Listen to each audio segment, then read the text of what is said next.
Alright guys, so I bought some new gear. I switched out. You guys know about this. I went on ahead and I bought the Field Piece vacuum gauge just because I do a lot of my reports on Field Piece. So to just have it to where it just automatically shows what's going on, I prefer that. Alright, but while I got that on here, I'm just going to go over my setup here. So I got a one hose setup, right? I'm pulling from here. I got my trusty Just Better right there. This is the acupressure, and it's got a bigger size hole. So I use it with my blue on. It came with that, with my blue hose, my True Blue, because it's got a bigger diameter. And if you wanted to test that, you can just try to take the valve core removal tool, and if you try to put it in here, it won't fit. All the other ones fit. You know, it doesn't matter if you swap them around, but if you take your acupressure valve core remover, it won't fit into your tool of another tool because it's a bigger diameter, because this has a bigger hole.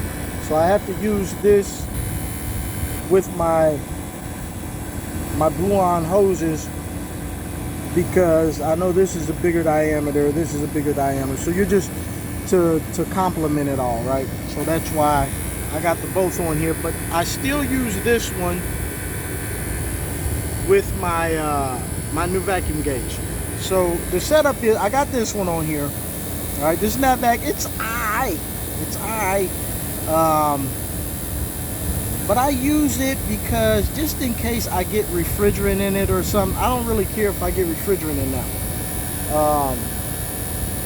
or pressure gets on it or anything, or maybe it gets some oil in it or something, I don't know.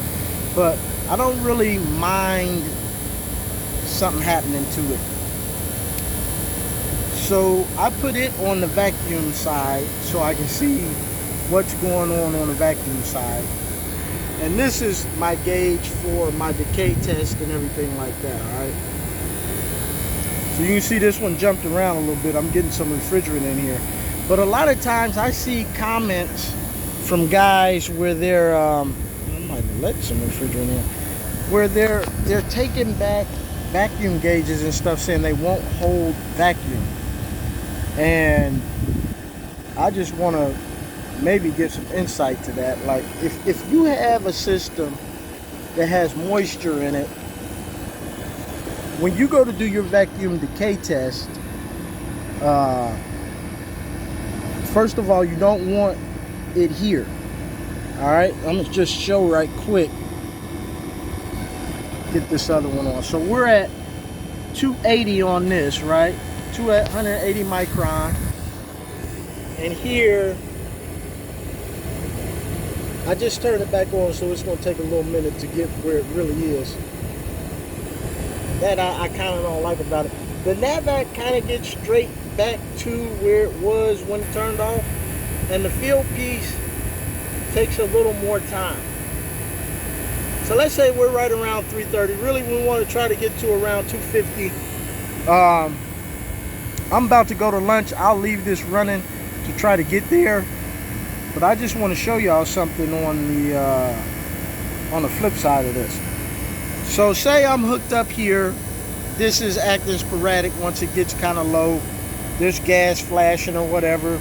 This is on the higher side. You know, this is on my suction side where I may have more oil and stuff like that in this side that I'm getting to. This is on the sump side of the compressor and everything. So this isn't where you want to read your decay test.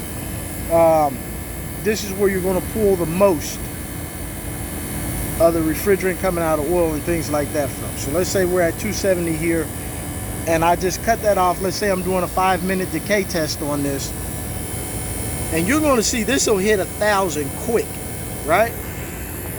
But here, if you're on the other side, my Field Piece is at 307, and I'm getting like, right now it's going negative because I just shut it off. So eventually it'll go into the positive of how much decay per minute I'm getting. That's what those small numbers are right there. how much decay per minute are you getting. So right now I'm shut off from the pump and I'm at 0 per minute. It's going up, it's going up. You won't get your final result until maybe a minute is gone by. But this is really giving me second per second, right? So I'm up to 13, 16. And all this is really telling me, because this ain't a new system, is this is refrigerant flashing out of the oil in the sump of the compressor. Probably the oil in the tubing, left in the tubing in the condenser. I've already flashed all that out more likely. But the compressor's got a lot of oil in it. And that oil gets saturated with refrigerant, especially in the summertime when there's no sump heater on it. And you basically are getting that flashing coming out of there. So I'm at 44. Now what I would do, in 5 minutes, if this comes above 500 micron, then it's really not that big of a deal to me, because this system already had refrigerant in it. So any damage that was going to be done by moisture is probably already done. But I want to get enough refrigerant out of it till I don't have, like,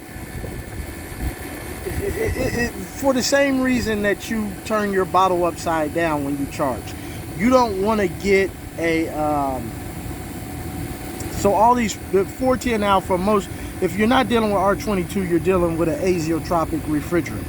So you want to get as much of that refrigerant out as possible before you charge back in with liquid, so that the composition of your refrigerant doesn't get changed by whatever refrigerant got trapped in the system that now acts kind of as a non-condensable gas. So this is basically for non-condensable gas. Now, as long as this gauge doesn't come up above 1,000, once my per minute gets to 0, it's leveled out on what it's doing, which it might not do, you know.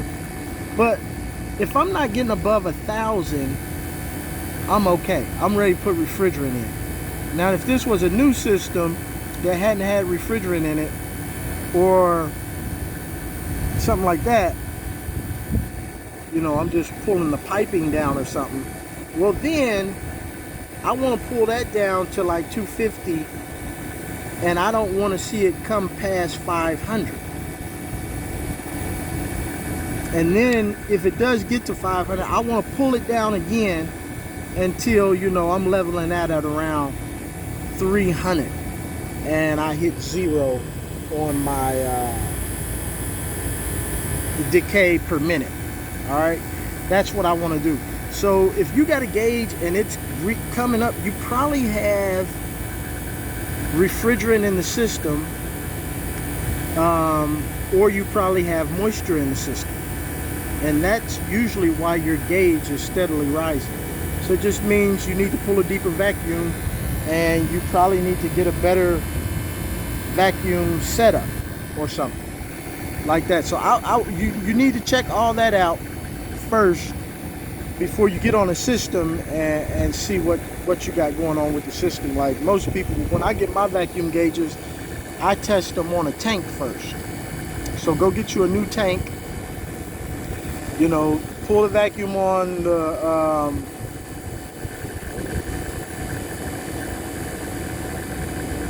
liquid side of the tank, and put your gauge on the suction side of the tank, and see what your decay is in 5 minutes after you've pulled that tank down to 250 micron. Now, if you can't get it down to 200, if you can't get a tank down to 250 micron, that means your setup, there's a problem with it, right?